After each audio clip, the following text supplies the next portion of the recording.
यहाँ Bethany Hamilton की प्रेरणादायक कहानी हिंदी में प्रस्तुत है, जो उनके अद्वितीय साहस और संकल्प को दर्शाती है। लहरों की योद्धा बेथनी हैमिल्टन की कहानी। हवाई के खूबसूरत समुद्रतटों पर एक किशोरी बेथनी हैमिल्टन अपनी सर्फबोर्ड पर लहरों को चुनौती देती थी। समंदर की लहरें उसकी सबसे बड़ी साथी थीं। उसकी आंखों में अपने सपने को साकार करने की चमक थी, दुनिया की सबसे बेहतरीन सर्फर बनने का सपना।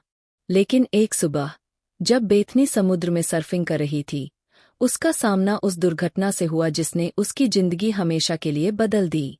एक शार्क ने उसकी बाह पर हमला किया, जिससे उसकी बाईं बाह चली गई।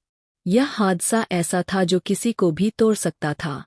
दर्द के साथ साथ उसने सोचा कि शायद वह अब सर्फिंग कभी नहीं कर पाएगी। लेकिन बेथनी ने हार मानने से इनकार कर दिया। अस्पताल के बिस्तर पर लेटे हुए उसने अपने अंदर की लहरों को शांत नहीं होने दिया।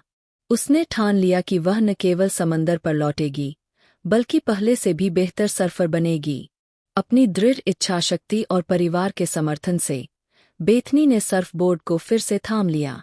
शुरुआत आसान नहीं थी। सर्फबोर्ड पर संतुलन बनाना, एक ही हाथ से लहरों को चीरना, सब कुछ चुनौतीपूर्ण था। लेकिन बेथनी ने हर दिन अपने हौसले और मेहनत से खुद को साबित किया।